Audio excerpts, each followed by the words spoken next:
Welcome, everybody. Let's jump right into my conversation with Wes here. We've been talking, having some fun, talking about running. We've been talking about just life and ministry. And so I'm excited to continue this conversation with Wes here. So Wes, thanks for being on the podcast with us. Ryan, so good to be with you and awesome to be with you people. It's an honor. Yeah. And we're just so excited to dive into really what I feel like is just such a crucial conversation for ministry leaders, but even more than that, parents and just people in general. This idea of mental health is really, I think in a great way, becoming quite the topic. And so I'm excited to hear your perspective and your insights, as this is really what you've spent a good part of your life doing. And so, but I want to start off with this question. You are a pastor, ministry leader, and you're also a psychology teacher, practice. So I want to see how those worlds came together, because they're not necessarily your typical path that leads together. So I'd love to hear kind of a little bit of your journey of how you arrived to both of those. Yes. How do you go from being a pastor to being a doctor of clinical psychology? Like a lot of people that develop expertise, it started with a problem, and a really serious problem. I had several. I'd had two really wonderful, and I would describe as successful ministries in very large churches. And I guess I was at one for 7 or 8 years, and the next one for about 5 or 6 years. And then I went and, along with my wife and kids, we went and planted a church. And planting a church turned out to be demonstrably different and heart-crushing, actually. And it was an absolute surprise, because my first ministries were just so encouraging and invigorating. And I thought, well, this is what ministry is. You're called, you throw your heart into it, things work out, people get blessed, the church grows. And so, well, that was true for my first two ministries. My third ministry, my church planting ministry, which is what I actually worked at even harder. I just the results were nowhere near what I'd experienced in my former ministries, and it caused a personal crisis, and that was my problem. At the time I was severely burned out, but I didn't know it. Nobody talked about those things, and so the more I burned out, the more I isolated, and the more I just perpetuated the symptoms of dysfunction in personal well-being. So, that was my problem. And so that developed a curiosity. It's like, why am I in this position? Why am I feeling the way I'm feeling? Why do I feel so miserable? And then that set me on the journey of researching. And so I went back to grad school, always wanted to go back to graduate school and earn my doctorate, but I just didn't think it was going to be in clinical psychology. But my experience on the road of life up to that point it was a natural focus. So I started with the problem. It led to a lot of curiosity. Then I went into researching it, and in the process, developed expertise. I became a licensed clinical psychologist, and the focus of my dissertation, my doctoral dissertation, as many of your listeners may know, when you study at a doctoral level, you've got to add something new to the worldwide body of knowledge that's not been known before. And so my doctoral dissertation was on the factors that lead to stress and burnout in ministry. And so that led me into private practice, offering my developed expertise that, remember, originated in having a really big and personal problem in ministry. It led me to being able to minister in a very unique way to pastors and ministry leaders, helping them specifically on the subject of burnout. But, there are a lot of factors surrounding that, Ryan. You've got depression, anxiety. I see a lot of pastors in my private practice who have experienced panic attacks. And so That's how I came to it. So I'm not pastoring a church at this point. I'm actually pastoring pastors who pastor churches. So it's a very specific ministry and a very meaningful, worthwhile one, because I feel as I'm helping these pastors avoid the burnout conditions and navigate the burnout symptoms. I'm actually helping, by default, thousands of people. Because Ryan, as you know, when a pastor goes sideways in his ministry, it doesn't just affect the pastor and the pastor's family, of course. It goes through, it sends ripples through the entire church. Yeah. And that can even send ripples into the community. So that's how I ended up. I have a love for pastors. My son is a pastor. My dad was a pastor. My wife's dad was a pastor. So I've been involved in it all my life. And I just have a resounding desire in my heart to do whatever I can to help pastors stay in the game and stay healthy and help them navigate their injuries. Yeah. I mean, unfortunately, we've seen so many pastors in their own lives. A lot of them come back to mental health issues and feeling of burnout. And so such an important topic for us to dive into. And so, in fact, you wrote a book, and I want to encourage people to take a look at it, but it's Let's Talk About Ministry Burnout. And great resource. You taught this to our team at Slingshot. And when I was listening to it, I said, I got to do whatever I can do to get this into the hands of as many people as possible, because such an important topic.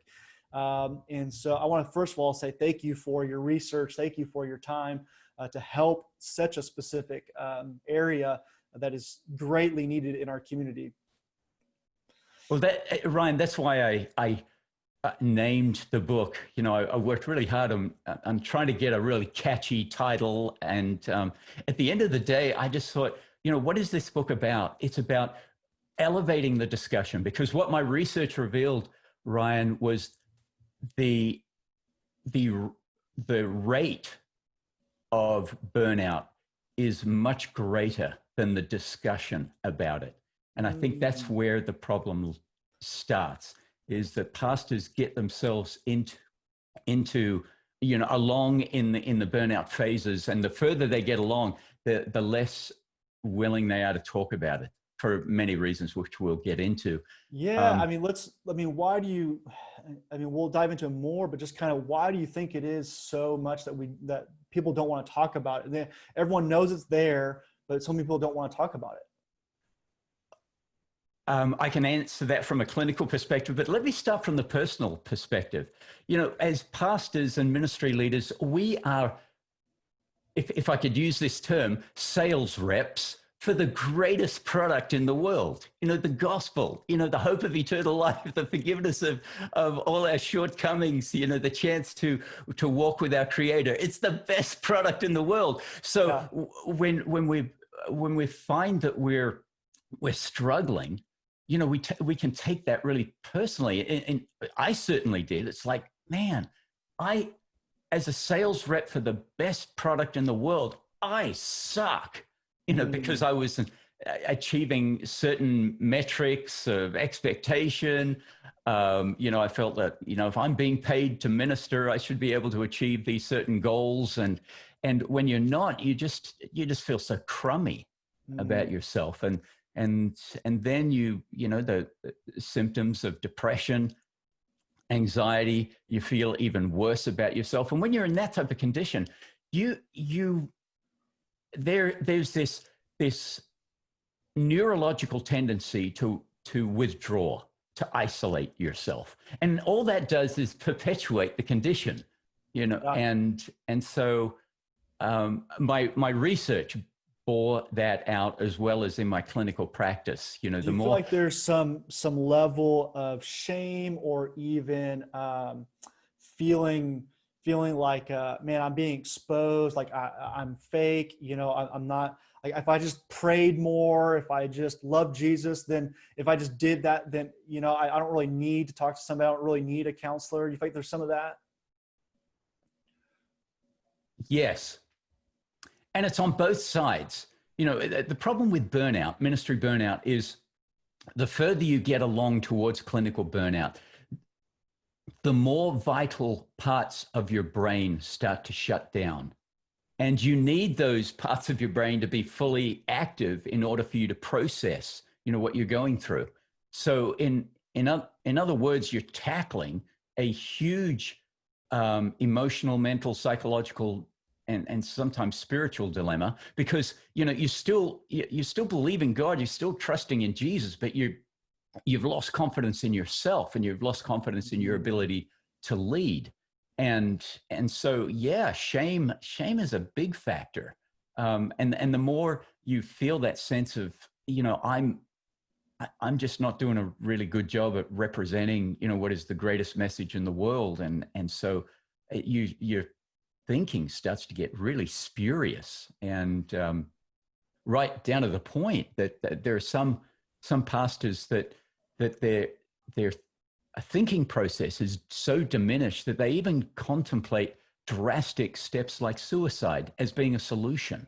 And you would go, well, how could a pastor who loves Jesus and understands the gospel get themselves to that point? Well, when you understand what happens neurologically in the brain, it's more readily understand.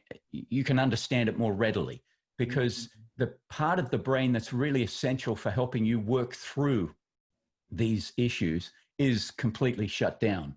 And so without the benefit of that part of your brain, then the most illogical, irrational behaviors can suddenly feel rational and logical. Wow. Wow. Do you find in your practice or your research that there tends to be more of like geographical areas that maybe you see more burnout and this kind of things, like in the US or overseas in Europe, or the parts of the world, or is it kind of pretty even? Burnout, as my research has revealed, is no respecter of geographical boundaries or denominational boundaries. I have, you know, I just this week got an inquiry from somebody in the UK wanting my book, Let's Talk About Ministry Burnout, in the United Kingdom. Obviously, you know, somebody who's interested in that title is experiencing, you know, some type of symptomology, or they have a curiosity. But the research, there's been not a lot of research, but there's been enough research to reveal the fact that burnout is not, you know, like a Western, specifically a Western condition, and it is across the board, from Protestant denominations through to Roman Catholic priests experiencing burnout.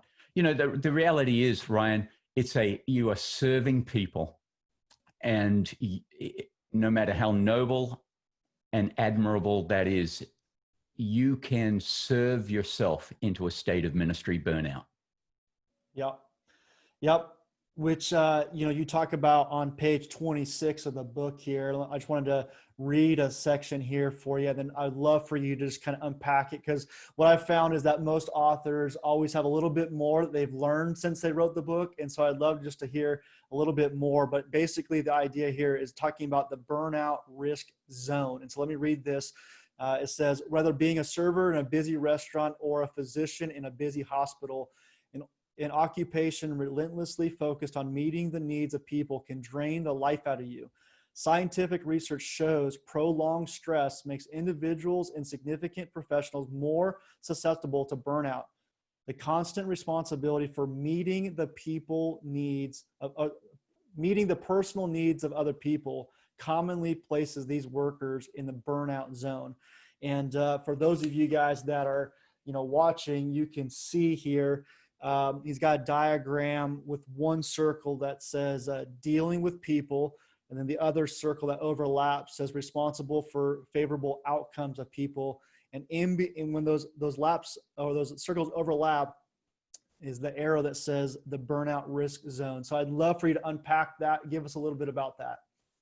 Ryan, thoughtful question, because the nature of ministry, the nature of being in a people-orientated vocation is that we are held responsible for favorable outcomes, if not, by our boards, by people in general, the people that we serve.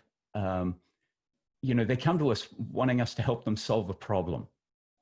And yet, when we're not entirely in control of the elements needed to ensure that successful outcome, then you're in the burnout risk zone, because you can labor away, you can give 110%, but if you're not in control of the people, and ultimately in ministry, and even as parents, we may be completely in control. Let me think, as parents, no, even an infant, figures out ways to control the parent. So that's right. That's right. So when you feel the burden for favorable outcomes, and yet you're not sufficiently in control of all the factors necessary to ensure that favorable outcome, then you're in the vulnerability zone. And some people learn that the hard way. I certainly learned it the hard way, because there would be signals that would come up on the dashboard of my life, and I would just override the signals. And a lot of people do, because, and especially in this time, it's like, it's battle stations. Everybody, we got to put our shoulder to the wheel and we got to get this figured out. But at the end of the day, we can be so passionate about our ministry. We can have such a sense of purpose about our ministry. But if we don't minister from a place of well-being, our passion and our purpose can drive us into a ditch. And, I call that ditch burnout. And so, I totally believe in leading with passion. I totally believe in leading with purpose, but I also am a absolute advocate for leading from a place of well-being. Otherwise, your passion and your purpose will drive you into a ditch. And of course, we know that there is an enemy in the spiritual realm. He's not going to get us on points of theology or, questioning the gospel. But if he can leverage burnout and discouragement, he will do that, because he just wants us in the ditch. And he will use our noble purpose and our noble passion to put us there. Wow.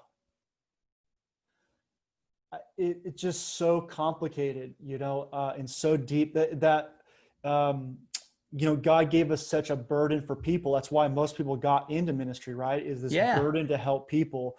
And that same burden that we have for people to help people is the exact thing that drives. It's like this vicious circle, right? It's like the more we want to help people, the more, and you want to get that favorable outcome, the more we try, and we end up trying even harder, and that just keeps driving that wheel towards burnout. It's just, it's a vicious cycle to be in. Oh, well, it is, because, Jesus, when he had that great breakfast with Peter on the beach after Peter had so blown it, and Jesus is saying to Peter, you are not disqualified from ministry. And he says, do you love me? Yeah, I love you. And feed my sheep. Do you love me? And he asks him 3 times. And I think as pastors and ministry leaders, we forget that we're sheep too, and we need feeding. So, we want to feed our sheep, but we just kind of, we know, well, I'm not God, but we kind of think, well, I'm not a sheep too, because I'm feeding the sheep, but we're still sheep. We need to feed ourselves. I flew into Indiana. No, it was Ohio. Does it really matter where I flew into? But I got a rental car, and I wanted to drive over and see some friends in Illinois before I started this conference in Ohio. And so it was about 7 o'clock at night, jumped in the rental car, and it was a brand new one, and I'm driving. And after 4 hours, this light pops up on the dashboard, and it's a little icon of a coffee cup with steam coming up from the coffee cup. And underneath the coffee cup, it said, "Please take a break. And now I drive older cars that are not as sophisticated as the newer models. And I thought, oh my goodness, I've got this machine telling me to take a break. Now, there are signals that God has put in us, telling us to take a break.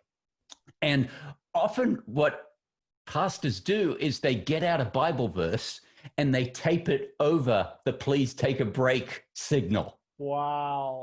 Bible verses like, do not become weary of doing good, because at a proper time you'll reap a harvest if you do not give up. So it's like, yep, write that on a business card, tape it over the stop and take a break signal that God, and I can imagine God is going, come on, you're using my word against me. I'm asking you to take a break, and you're taping a Bible verse over it to excuse the fact that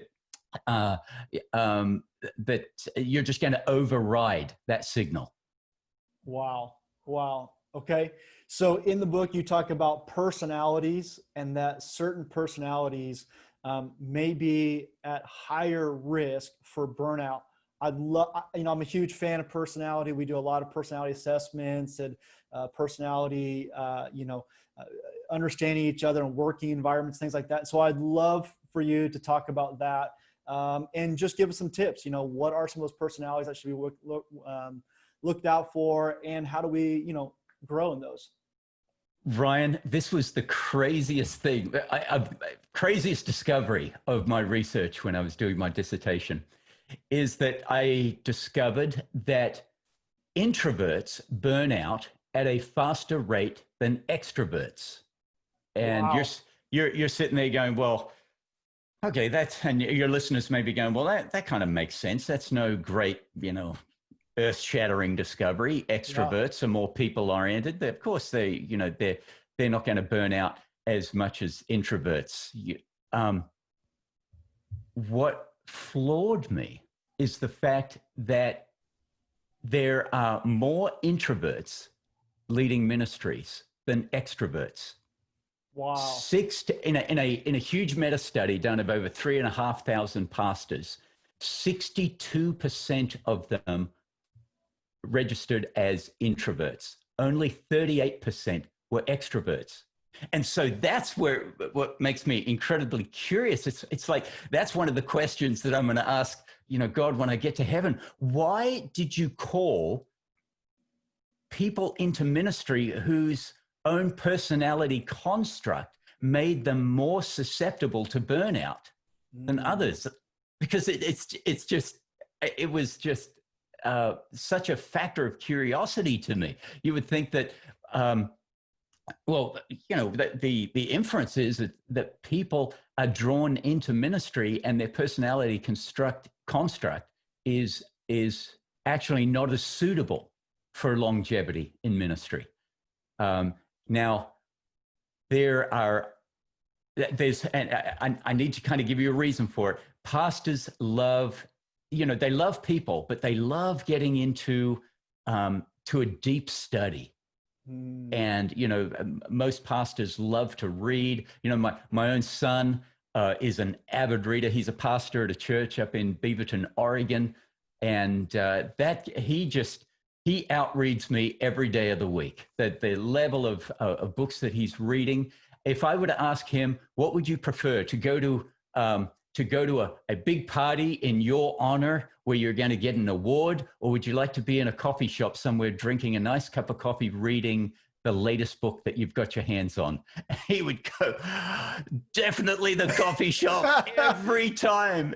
And yet he is in a ministry where, it's very people oriented, but he loves to study. He loves to think deeply about the issues. And that's what pastors, most pastors love, the deep dive into theology, into, the makeup of why people, the motivations of people. So, from that perspective, it is there's a lot of congruence being an introvert in ministry. But to your question, what can people of different personality, whether introvert, extrovert, do to avoid burnout? Well, the number one thing Ryan, is just to be aware, of where you line up in terms of introversion, extroversion. There some pastors are what we call an ambivert. They're kind of right in the middle. But if you're more an introvert, you've just got to be aware of that if you allow if you keep overriding the signals, it will catch up with you. It's not if burnout will catch up with you. It's just a matter of when. So the biggest thing is just be aware. I am an introvert, and therefore I am in greater danger to burning out than an extrovert. Wow. Just those numbers so high, and I can resonate with that. Just in my own self and my own, friends, people that I talk with, I can definitely see, I feel like those numbers definitely are accurate from my perspective as well. So, okay, we keep talking about the dashboard and those lights that come up. We've all been there, right? The dashboard comes up with something, and we kind of put our hand over it, to kind of cover it up. So let's walk through some of those. And obviously, you're going to dive in way deeper in the book here. So I know you can't give us the whole thing, but can we talk about some of those stages of burnout and what are some of those signs? Absolutely, Ryan. And my research revealed, and I did an extensive qualitative research, sitting down with pastors, hearing their story, and then part of qualitative research is to examine all the transcripts and look for the commonalities. And this is what came out of my research, is that there are 6 stages that you go through. And I'll just go through them really quickly for the benefit of your listeners, so that they have a sense of where they may be at in terms of the various stages. Because the further along you get, the more critical it becomes. The first stage is understandable. It's emotional exhaustion. And as pastors, we're often in that place of just, we're just have given all that we can give. And that's natural to be emotionally exhausted. Jesus would become emotionally exhausted, and he would get up early in the morning and go off to the Garden of Olives and just spend some alone time with him and the Lord. So it's not, emotional exhaustion doesn't mean that you're, that you are, in the,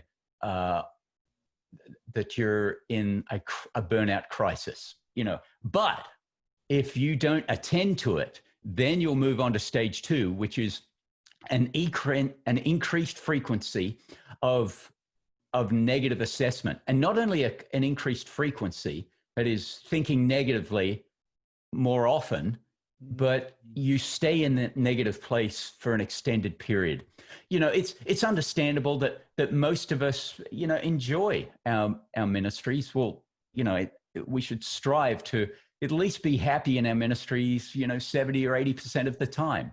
And, but 20% of the time we're a little irritable and a little negative and assessing things negatively.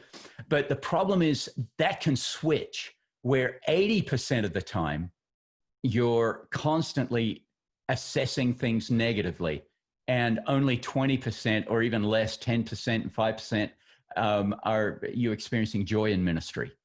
And, an example of a negative assessment would be to look at your ministry and just get, really discouraged and go, man, this really sucks, and I must suck at this.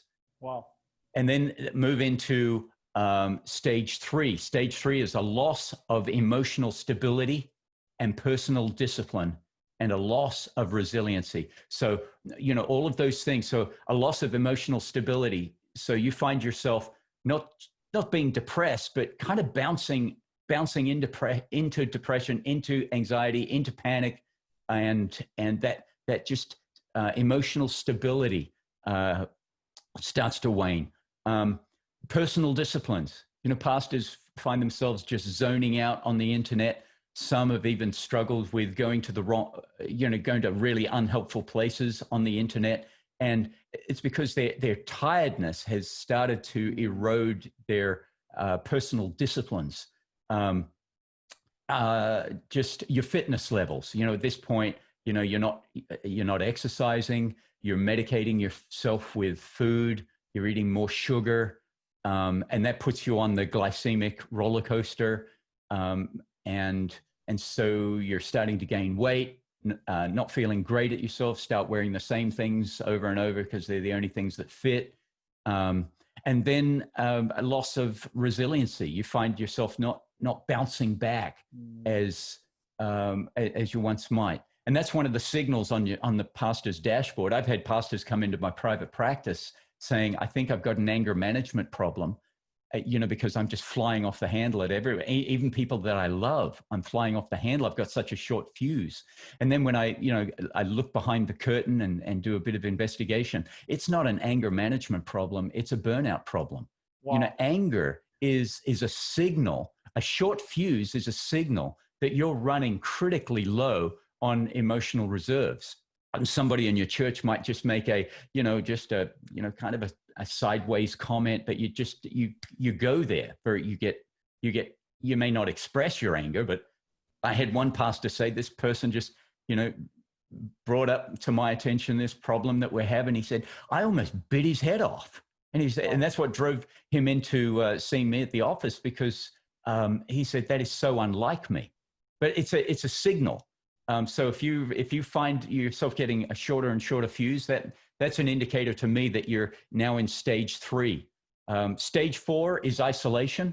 Obviously, if you're biting people or wanting to bite people's head off, you don't want to be around people, because you might just start destroying lives. You isolate because you just feel crummy. You feel that sense of shame. And then stage 5 is diminished work effectiveness.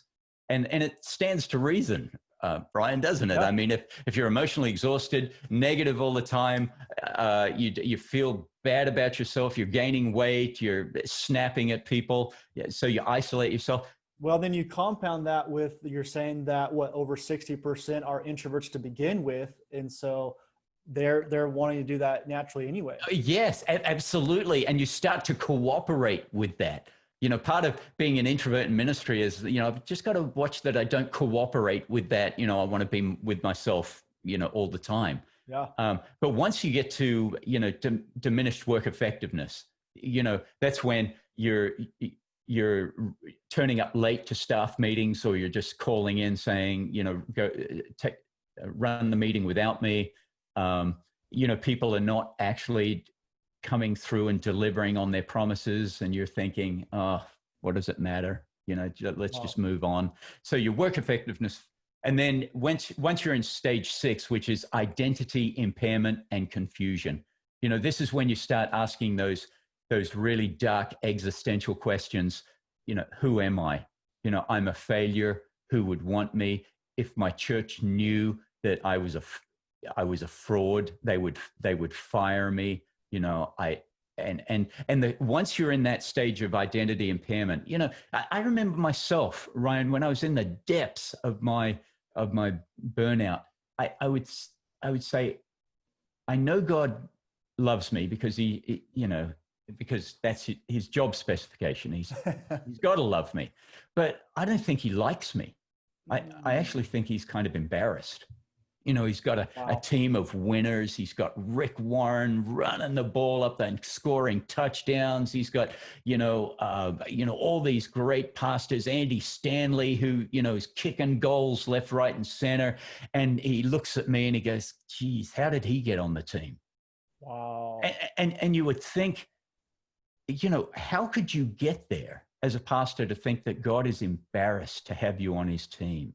But when you are in a stage of clinical burnout, and once you get to stage 6, as I said before, half your brain has shut down. So your thinking can't be trusted. And yet you're making big existential decisions about the meaning of you being in ministry. And you're bound with half your brain offline. You're bound to come up with the wrong answer. Wow. Oh, I don't know if you can feel it. I just feel such a weight and such a burden, even just as you're talking about that, for so many people that are there. So many pastors that are there. And I think in ministry, so many people are alone, and they feel like everyone comes to them, but they don't really have anyone to turn to themselves. Mm. So what do? How, they're in stage 4, they're in stage 5, maybe they're in stage 6. Is there hope? I mean, what do they do? How do they kind of get that 50% of their brain back in? How do they get those emotions back in? What do we do? I know you'd spend some time in the book unpacking that, but I'd love for you to share with us just a little bit about how do we get back in the game? How do we turn the tide there? Ryan, super, super, super good question, because I want every ministry leader and pastor and anybody who, feels burned out, I want them to know that this is solvable. This is, you can be in stage 6, what I call clinically burned out in ministry, and you can get back to the vitality of what you had before before you started on this burnout track. It is completely reversible. And oh, what are some of the ways? Okay, you and I are doing it right now, Ryan. We are surfacing the subject, and we are, to use a clinical term, we're normalizing it, because part of the loneliness is you think that I'm the only one. I suck at this.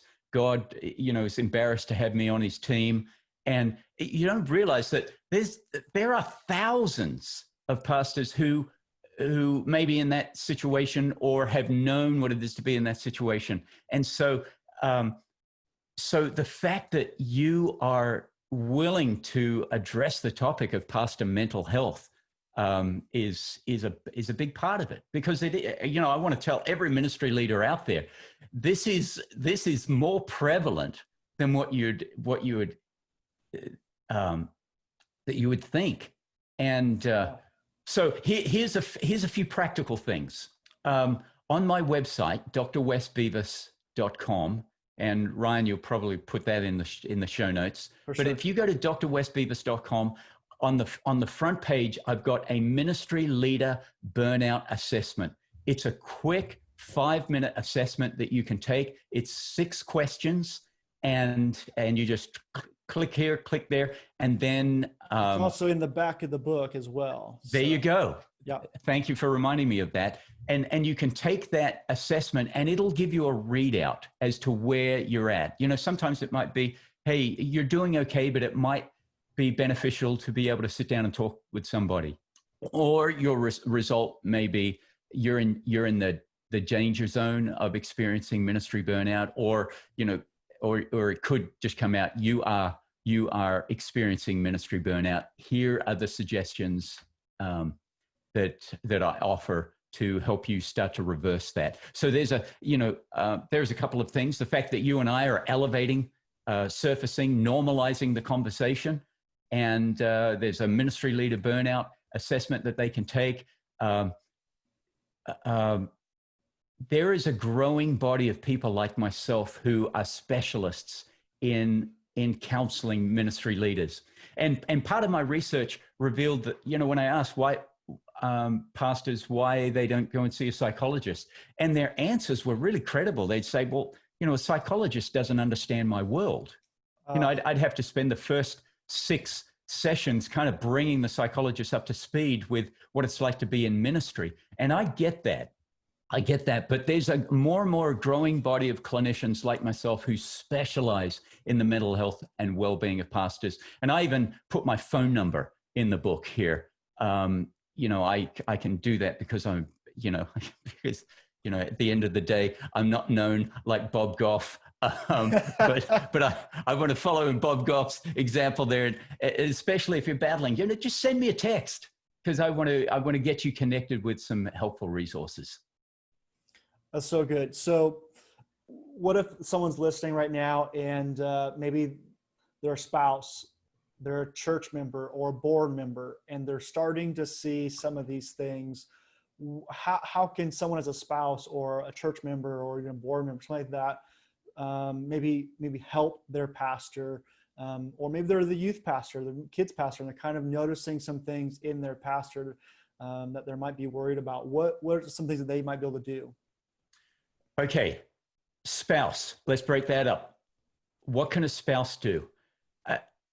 My research revealed that most ministry leaders process their issues with their spouse. The only challenge with that is our spouse is not clinically trained. Our spouses, unless they are, but most spouses aren't.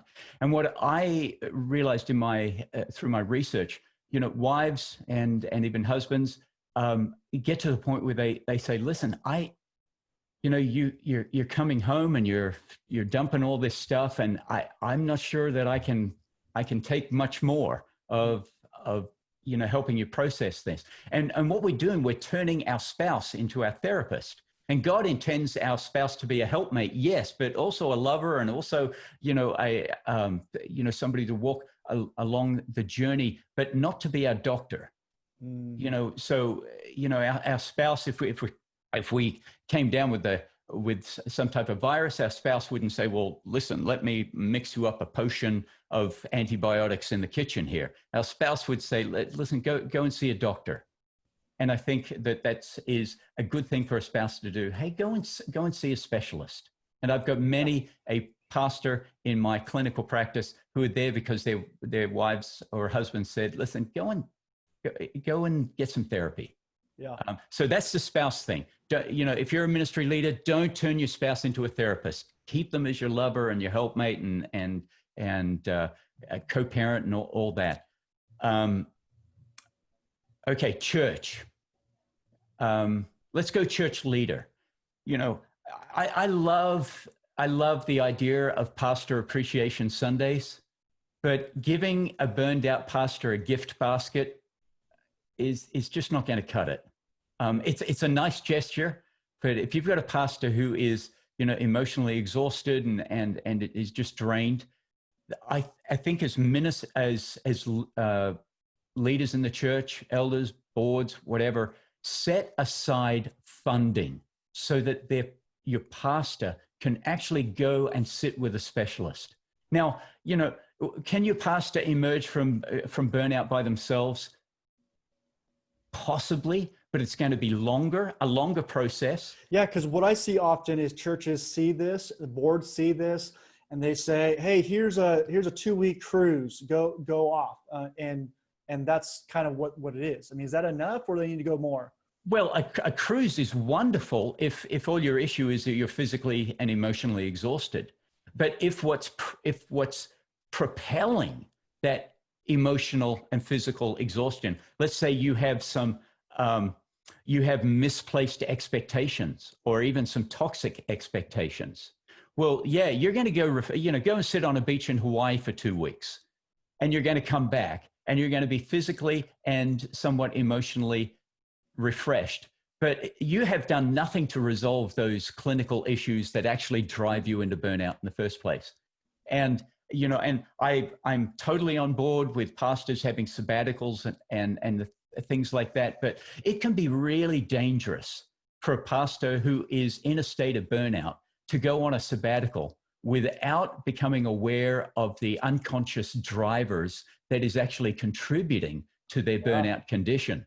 So, it sounds great. And I know that there are many church leaders that go, well, Pastor, we gave you, 2 months sabbatical or 3 months sabbatical. Yeah. And 3 weeks later, you're looking as tired as everything. Well, because part of what you're saying there is that one of the part of those stages is isolation, right? And so now we've isolated you where you're not even seeing people on Sundays or preaching. And so you're kind of even more isolated. Oh, yeah. If somebody who's an extrovert who gets their energy from being highly engaged to take them from high engagement to, you're by yourself for 3 months, that can be really clinically problematic. I would encourage ministry, boards and what have you to consult with somebody, to come in and run a diagnostic on their ministry leader to make sure they're adequately prepared for their sabbatical.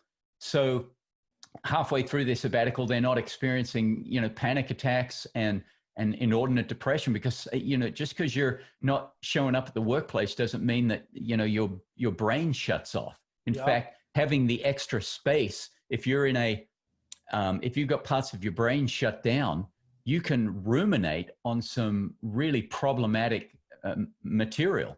Wow. And there have been many a pastor who have come back from a sabbatical only to put their resignation in. Absolutely. I've seen it. So we know that mental health is not just an adult issue. It is not just for senior pastors. I mean, this is youth pastors, this is kids pastors, but I've got people that are in mental health for children and kids. And so what can we do as parents to help our children, or maybe if you're a kids pastor or a youth pastor, how can they help bring this topic and help students and kids? Well, for starters, we can't effectively address the well-being issues of the people we're wanting to minister to or be in their lives when we're carrying stuff ourselves. So attend to your own issues. And I just want to reiterate what I'm finding more and more is that churches are providing funds so that their pastors can go and get a specialized clinical help. And because one of the issues was, it's not cheap to go and sit with a specialist. Yeah. And sometimes that's an impediment for a pastor, but it's an incredible investment in terms of return on investment to go and get your own work done. And that's going to help you help others. And you're ministering out of your overflow. You're not ministering from an empty tank. And there's, the difference between engaging somebody out of overflow is night and day from trying to engage them when you yourself are suffering. Wow. And some pastors, some ministry leaders, they make the mistake of, I'm feeling miserable, but I'm just going to throw myself into the lives of other people. Well, I get that. There is certainly a cathartic benefits to that. But, my question is, why not get yourself into a good place and minister and serve out of your abundance? So having said that, then, how do we effectively to our kids? And then there's one more thing too. You said, what happens if a youth pastor is starting to notice symptoms in their senior pastor? And that is a really difficult situation, because often a senior pastor is not going to be receptive to a youth pastor saying, "Hey, I think you're burning out." I think the senior pastor is going to throw up all types of self-defense mechanisms at that point. What my research has profoundly revealed is that senior pastors have to lead by example when it comes to mental health. It's not enough for the senior pastor to say to his staff one day, if you're experiencing anxiety or depression, we've got this clinician over here that we've contracted with, and here we'll give you time off and we'll even pay for it, but you're a little bit broken right now, so go and get yourself fixed. Well, hardly any pastor is going to take that up. Well, actually, females will take that up, because females already feel like they're second-class citizens as ministry leaders. So it's wow. Like, yeah, I already, what's a little more stigma for going to getting some counseling? But for the young male youth pastor or whatever, they're going, yeah, I'm not going to go counseling that, because that's a big old signal that I'm broken. But when you have a senior leader stand up and say, I was talking to my therapist the other day, and he was helping me, get wow. my head around a blind spot. And I just really appreciate the work that I did. And if any of you feel like you could do with some therapy, it's really helping me. So, I want to advocate for it. that is really powerful. Yep. Absolutely. Yeah. I've been blessed to be around some leaders that do openly talk about that. And I can say that it's super helpful when that becomes a normal part of their conversation of, hey, I'm getting help. I have people in my life that are helping me. Like you said, it normalizes it as opposed to putting the stigma on. Yes. Yeah. I'm doing okay. I'm doing great. But if you're struggling, here, go and see this person and we'll even pay for it. Well, if you're struggling, you already feel shamed enough. You feel shame for struggling. And then, to have this, to be pointed out by the senior who obviously never has any personal struggles and never has to go and talk to somebody, it just exacerbates what I think is a problematic dynamic within staff. Yeah. So parents helping their kids, what can they do? Well, it depends what stage your kids are at. And especially in these COVID-19 times, it's really stressful on parents because their kids are experiencing something. For many kids, this is, they're too young for 9/11. They're too this is not only a national crisis, this is a global crisis, and it's challenging because we've got no other reference point. I was doing a teaching yesterday on a Zoom call with a ton of other pastors, and I was talking about the good news about COVID-19. And so I listed out all the pandemics, the major pandemics. There was about 8 or 9 of them in the past, few hundred years. And I said something in all of these, there's something in common with all of these pandemics. It's not the disease, because every pandemic is a different disease. And that's why it becomes a pandemic, is because we've got no existing resources, no existing protocols. Yep. And generally what happens is the disease runs its course, or the virus runs its course, or we find suitable medications, whether vaccine or a cocktail of medications that knock this thing on the head, or herd immunity takes place. Those 3 factors are generally what causes the demise of a pandemic, and generally the combination of all three. But this is the one thing that every pandemic has in common. And that is these 3 words. Every pandemic ends. That's what they have in common. They all end. And I think that's something, as parents, we can be helping our children with. We can acknowledge, it's important to acknowledge the reality. We're setting our kids up for cognitive dissonance by not acknowledging it. But also just have something hopeful. Just teach your kids. This is a pandemic, but every pandemic that has ever been faced in the history of mankind always ends.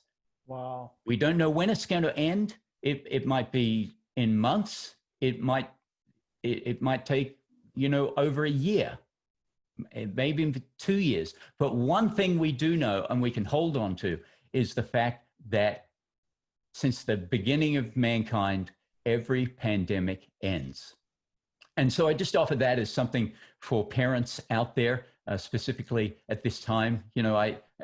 Ryan, you'll have this on YouTube, and a time in the future when people listen to this and they go, COVID-19, what was that? I don't remember that. But for right now, that is, for those that are listening, years down the track, this is a really big issue at the moment, and it has everybody flummoxed and everybody a little on edge. And I just want to just bring those 3 hope-filled words. Every pandemic ends, and so will this one. So good. So good. So, Wes, before we started recording, we talked about this a little bit, but I'd love for you to talk about what are some things that that bring you renewal personally, and then let's follow that up with what are some things that you see pretty common that bring renewal to other pastors.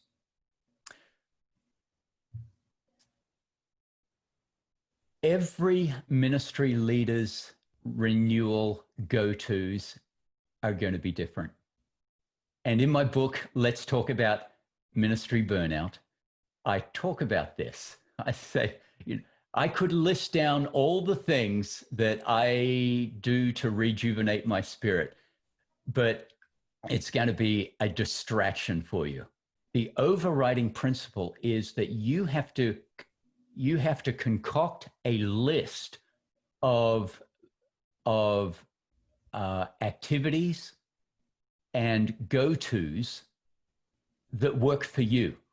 Because Ryan and we're runners. In fact, we are crazy enough to run marathons. And so, so if I put down the list, as part of my self-care, I run marathons, then most of you'd be I'm out. If he's advocating to go and run a marathon, I have no desire whatsoever. And that would reduce the potency of everything else I've said. You go, well, he's crazy. He runs marathons.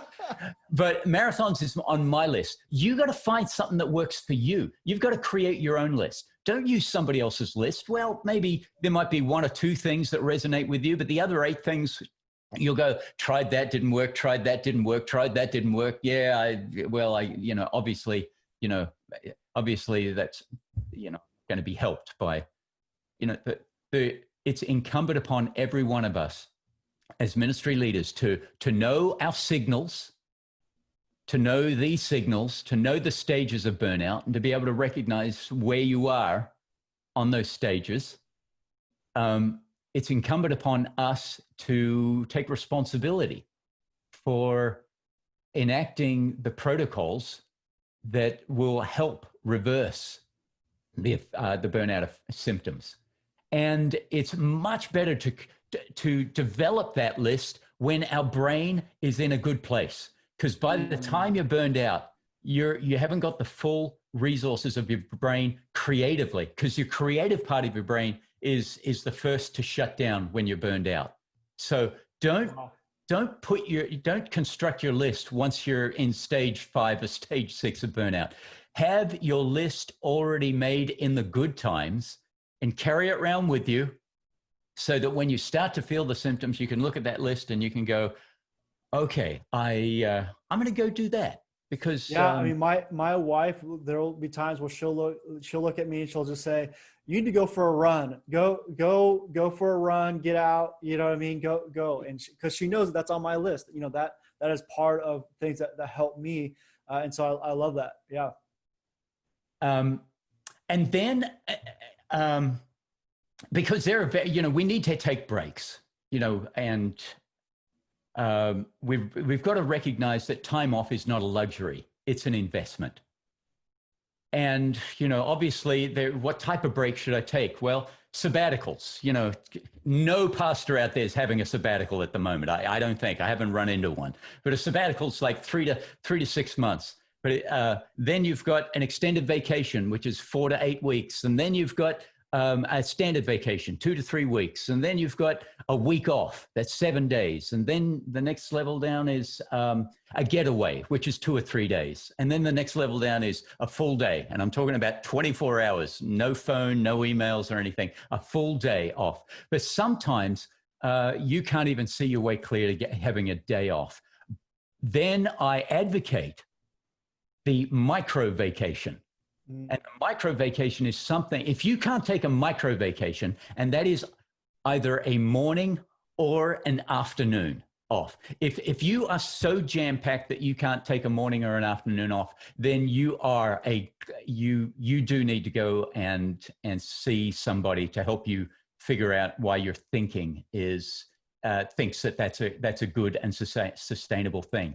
But for a lot of us, the micro vacation, morning or afternoon, is something we can all do. But one caveat, you cannot take a morning off and do what you always do.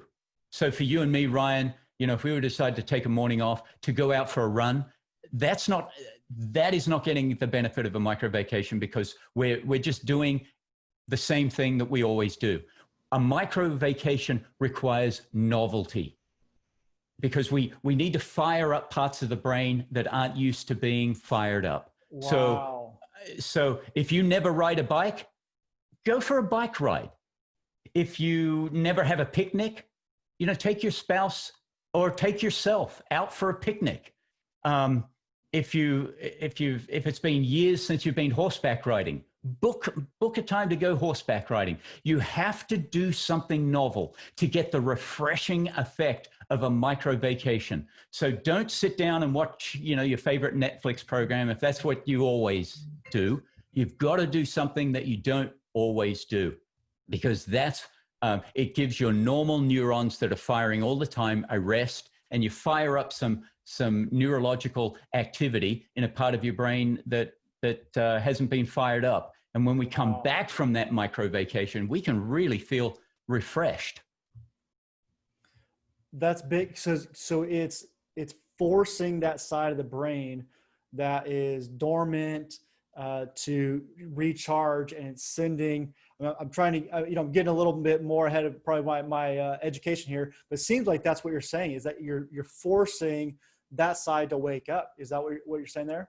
Yes, not only forcing that side to wake up, but you're wanting to give that part of your brain that's always, ministry and people and doing the normal things. You want to give that part of the brain a rest. That's it. That's good. So you're putting that side that's firing up kind of to rest, and you're sending that over to the other side that is at rest. Yeah, you're if you've if it's been 20 years since you've gone out and surfed in the ocean, those neurological connections that you trained to be able to handle, be able to get up on a surfboard, may be a little, they may be a little rusty, but they're still there. If you haven't ridden a bike for a decade, you can still ride a bike. It's just those neurons haven't been called up to action. And so it's like, deploy those things. If you play guitar and it's been years since you played, get your guitar out and spend an afternoon just playing guitar, playing. So what it does is you're giving, the part of your brain that's always firing up over certain issues and certain behaviors, you're giving that a rest. You're doing something novel, something that's not the same, and you're firing up neural connections that haven't been fired up for a long time. And maybe you're even, firing up neural connections that have never been fired up. Just they've been there sitting, waiting for an assignment. And so you go, well, here's an assignment. We're going to go and, do something novel. Wes, I could probably talk the rest of the day, and I know you probably could too, because, man, this is so helpful and so needed. It's so tragic every time I see the news of a pastor who has taken their own life because of mental health. But I know that there's a lot of pastors that haven't quite reached that stage 6 area yet, but they're in that 3 to 4 area. And to have those signs ahead and to have some tools ahead, I'm so thankful for your work and what you've shared with us. And I want to encourage people to keep diving in because mental health is really, like you said, not really talked about as much. And I'm glad to hear that people are beginning to talk about it. We need so much encouragement and help in this area. So thank you, Wes, for what you're doing. Thank you for your time. I know it's been helpful for me, and I know it's helpful for everyone who's listening. Ryan, it's been an absolute honor. Can I encourage your listeners to go on my website and get a copy of my book, Let's Talk About Ministry Burnout? And because I've written it in such a way that I've got the clinical data there, a lot of what we talked about here, but much, much more. And also just a truckload of encouragement that if you are feeling the symptoms of feeling mildly or chronically burned out, there is hope for you. It is absolutely solvable. Get the book. If you want me to write something special in the book, I would love to do that for you. There's only one place in the entire world that you can get that book. It's not on Amazon. It's from my website, drwesbeavis.com. And if you want to get that, I would love to get a copy into your hands. I love it, Wes. Thank you so much for what you're doing, and thank you for your time. And I look forward to staying in contact. Thank you so much. Ryan, I honor what you're doing, and every ministry leader out there. I cherish what you do.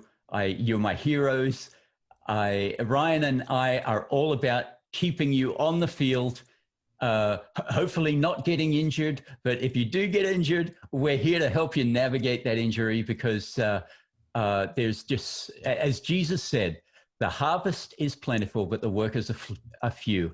And Ryan and I, we don't want the workers to be few because people are burning out. So be encouraged. Thank you, Ryan, and your awesome team and what you do. And we look forward to meeting you face to face when we're past the season that we're in. All right. God bless every one of you.